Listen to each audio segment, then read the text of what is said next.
Bandang 10:30 p.m. noong January 1, 2003, ang mga miyembro ng pamilya ng 19 years old na si Nikia Chanel Kilpatrick ay pumunta sa kanyang Spanish Oaks apartment sa Jacksonville upang alamin ang kanyang kalagayan dahil walang nakarinig mula sa kanya ng ilang araw, isang bihirang pangyayari sa panahon ng holiday season. Pagdating nila, nagulat at nag-alala sila nang makita ang 2 taong gulang na anak ni Nikia na kumakatok sa bintana na tila humihingi ng tulong. Pagpasok nila sa apartment, nabalot sila ng masangsang na amoy at pakiramdam na may mali. Si Nikia ay wala sa loob ng apartment.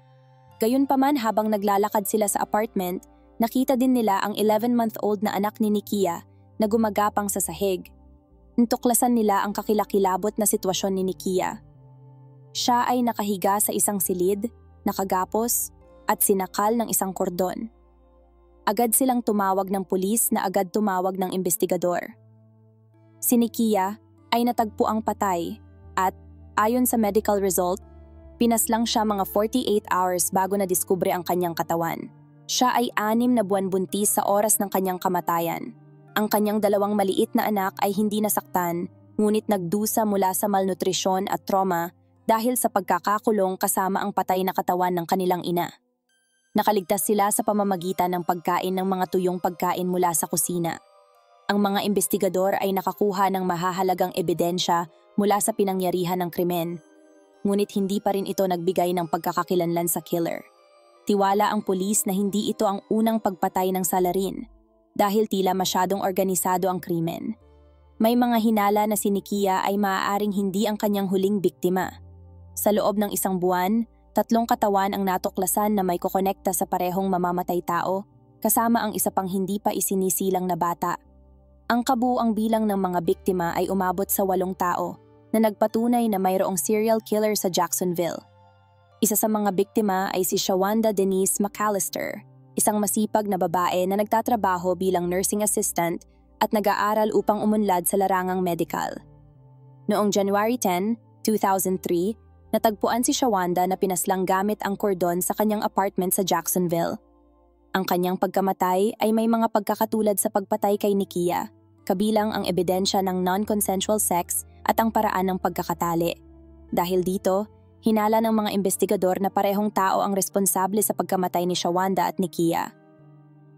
Iniugnay ng mga investigador ang isa pang pagpatay kay Shawanda at Nikia sa pagkamatay ni Nicole L. Williams, isang 18 years old na natagpuang nakabalot sa isang asul na kumot sa isang kanal sa Southell Drive, Jacksonville, noong December 19, 2002. Iminungkahi na siya ay pinatay sa isang lokal na hotel, at tulad ni na Shawanda at Nikia, siya ay nakagapos at sinakal na may ebidensya ng non-consensual sex. Nalaman ng mga investigador na ang DNA mula sa hindi kilalang salarin ay tumugma sa mga sample mula sa lahat ng 3 biktima, na nagpatibay sa hinala na iisang killer ang responsable. Noong February 5, 2003, natagpuan ng isang construction crew ang bangkay ng 17 years old na si Giovanna Tyrica Jackson sa isang kanal sa isang bakanteng lote sa New Kings Road. Siya ay nawawala mula noong January 20, 2003. Agad na tinawag ang mga pulis na nakakita ng isa pang biktima sa lugar. Natagpuan ang katawan ng 19 years old na si Sarita Ann Cohen, isang ina ng 2 bata, na nawawala mula noong February 4, kasabay ng katawan ni Giovanna Tyrica Jackson. Ipinakita ng ebidensya na ang mga kamay ng mga biktima ay nakagapos sa kanilang likuran at nagkaroon sila ng non-consensual sex bago ang kanilang pagkamatay. Isang mahalagang lead sa investigasyon ang testimonya ng mga saksi na nakita sina Giovanna at Sarita na kasama ang isang driver ng taxi bago sila nawala. Hey everyone! I just wanted to take a moment to give a huge shout out to Miss B. Ilocana ng Manawag, Pangasinan, Fero Saedroso, Maristela Junjun, Glenda Comoas, Nita Castañeda from United Kingdom na ngayon ay nasa Binalonan, Pangasinan, Loy Valiente ng Saudi Arabia. Maraming salamat po sa inyong lahat na mga sumusuporta pati na rin sa mga silent listener. Mabuhay kayo at patuloy na maging inspirasyon sa iba. Ang driver ay nag-uugnay sa isang lalaki na nagngangalang Paul Doroso na ipinanganak noong August 11, 1970, sa Beaumont, Texas, at may mahabang record ng paglabag sa batas mula pa noong 1991.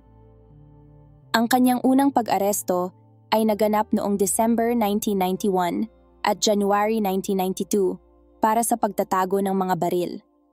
Si Paul ay naglingkod din sa United States Army at pansamantalang nakatalaga sa Germany, kung saan nakilala niya ang isang 21 years old na servicewoman. Sila ay nagpakasal sa Las Vegas, Nevada, noong 1995. Matapos ikasal, inilipat si Paul at ang kanyang asawa sa Fort Benning, Georgia, kung saan nagsimulang lumitaw ang kanyang mga legal na problema. Siya ay naaresto ngunit napawalang sala sa mga kaso ng kidnapping at non-consensual sex noong 1997. Isang buwan matapos siyang mapawalang sala, natagpo ang patay ang isang dalaga na si Tracy Habersham, ngunit hindi naging suspect si Paul sa krimen. Dahil sa pag-aari ng mga ninakaw na bagay, naharap siya sa isang pagdinig sa korte militar na humantong sa kanyang early dismissal sa Army. Ang mga isyong legal na ito ay nagdulot ng matinding problema sa kanyang kasal. Sa kabila ng mga problema sa trabaho, nagpatuloy ang kanilang buhay at lumipat sila sa Jacksonville, kung saan ipinanganak ang kanilang unang anak na babae, na sinundan pa ng isa pang sanggol matapos ang 1 taon. Gayunpaman, ipinakita ng mga panayam sa mga kaibigan at kapitbahay na patuloy silang nakararanas ng hirap sa kanilang pagsasama. Noong huling bahagi ng 1990s, si Paul Duroso ay inilarawan ng kanyang mga kakilala bilang isang malaswang babaero na madalas nakikipag-away sa kanyang asawa dahil sa mga problema sa pananalapi, kakulangan sa trabaho at pangangaliwa. Gumagawa siya ng mga sexual na komento at nagtangkang akitin ang mga kabataang babae sa kanilang neighborhood. Ang mga pagtatalo ng mag-asawa ay umabot sa punto ng karahasan. Noong August 1999, pinayuhan ng pulis ang kanyang asawa na maghain ng domestic violence restraining order matapos niyang sabihin na sinampal siya ni Paul at sinubukan siyang sunggaban sa leeg sa gitna ng kanilang mga pag-aaway. Sa loob ng 1 taon, nagpetisyon siya para sa proteksyon, ngunit hindi ito pinagbigyan dahil nagkasundo silang ibasura ang petisyon. Noong March 2001, muling naging marahas si Paul at pisikal na sinaktan ng kanyang asawa, hinawakan siya sa leeg at binantaang papatayin siya. Ang kanyang asawa ay inilarawan ng mga kaibigan bilang isang mabait na tao na sabay na nagtatrabaho at nag-aaral. Ayon sa timeline ng Jacksonville Sheriff's Office at State Attorney's Office, si Paul Duroso ay inaresto at nasentensyahan ng 1 buwang pagkakulong at 2 taong probation noong June 2001 dahil sa non-consensual sex charge laban sa isang babae. Noong August 2001, muli siyang inaresto dahil sa pisikal na pang-aabuso sa kanyang asawa at naglaan ng 1.5 buwan sa kulungan. Ang kanyang criminal record ay patuloy na lumawak matapos siyang maaresto noong April 2002 para sa pagnanakaw, kahit na napawalang sala siya sa mga demanda. Sa kabila ng pagiging isang nahatulang kriminal, hindi nahirapan si Paul sa paghahanap ng pansamantalang trabaho. Noong August 2001, nagtrabaho siya bilang driver ng bus ng paaralan at sa iba pang pansamantalang posisyon, kabilang ang animal control worker. Noong January 2003, nagtrabaho siya para sa Gator City Taxi sa Jacksonville. Habang nagtatrabaho si Paul Duroso bilang driver ng taxi, pinaniniwala ang nakilala niya ang maraming kababaihan, kabilang ang mga kanyang mga biktima na sina Sarita Ann Cohen at Giovanna Tyrica Jackson. Dahil sa kanyang masamang record sa pulisya at mga pahiwatig na nag-uugnay sa kanya sa mga biktima, siya ay naging isa sa mga nangungunang suspect sa investigasyon. Isang mahalagang lead ang nagmula sa ina ni Giovanna, na huling nakitang sumakay sa taxi na minamaneho ng isang lalaking tinatawag na D. Nang hindi na nakauwi si Giovanna, tinawagan ng kanyang tiyahin ang kanyang cellphone at sinagot ito ng driver ng taxi, na nagsabing babalik si Giovanna agad. Nagpunta ang ina ni Giovanna sa kumpanya ng taxi upang magtanong tungkol sa driver na D at nalaman niyang si Paul Duroso ito. Bagaman ito ay isang mahalagang clue, hindi pa sapat ang ebidensya upang ma-charge siya sa kasong ito. Matapos ang 8 taon at kalahating pagsasama, naghiwalay si Paul Duroso at ang kanyang asawa noong January 2003. Siya ay nanatili sa kanilang dating bahay sa Patterson Avenue habang ang kanyang asawa at 2 anak ay lumipat sa ibang bahay sa Jacksonville. Sa isang pagbisita sa kanyang pamilya noong February 6, 2003, inaresto si Paul. Hindi dahil sa mga pagpatay kundi dahil sa paglabag sa kanyang probation mula sa isang 2001 non-consensual sex case. Habang nakakulong sa Duval County Jail, nagpatuloy ang mga investigador sa pagkolekta ng ebidensya na nag-uugnay kay Paul sa mga pagpaslang. Nagsimula silang makahanap ng malinaw na mga koneksyon sa pagitan niya at ng mga biktima. Kabilang ang mga sample ng DNA na tumugma, pati na rin ang mga fiber analysis mula sa taxi at mga telepono na maaaring masubaybayan mula sa mga biktima hanggang kay Paul. Ang mga hibla mula sa isang kumot na ginamit sa pagpatay kay Nicole Williams ay natagpuan na tumutugma sa mga hibla sa bahay ni Duroso. Bukod dito, ang DNA mula sa mga crime scene at mga biktima ay nagtugma sa mga sample mula sa jewelry na pag-aari ni Sarita at Giovanna na natagpuan sa kanyang kotse at cellphone. Ipinakita ng mga notes na tinawag ng 2 batang babae si Paul Duroso bago ang kanilang pagkawala. Ayon sa Times Union, ang surveillance tape ng isang bangko ay nagpakita kay Shawanda McAllister na kumukuha ng pera mula sa isang ATM kasama ang taxi ni Duroso sa likuran. Isang natatanging katangian ng mga pagpatay ay ang pagkakapareho ng modus operandi ng killer. Gumamit siya ng mga cordon tulad ng extension o coaxial cables bilang ligature sa leeg ng mga biktima. Sinabi ni Sheriff Nat Glover na ginawa ng killer ang cordon sa isang kakaibang slipknot habang ginagawa ang pagpatay sa mga kababaihan. Noong June 17, 2003, kinasuhan si Duroso ng 5 counts of first-degree murder para sa pagkamatay ni Nikia Kilpatrick, Shawanda McAllister, Nicole Williams, Sarita Cohen at Giovanna Jefferson. Sa kanyang pag-aresto, nalink siya sa isang nakaraang pagpatay sa Columbus, Georgia noong September 1997. Si Tracy Habersham ay nawala matapos dumalo sa isang party sa NCO Club ng Fort Benning at ang kanyang bangkay ay natagpuan sa isang kanal ilang araw matapos ang kanyang pagkawala.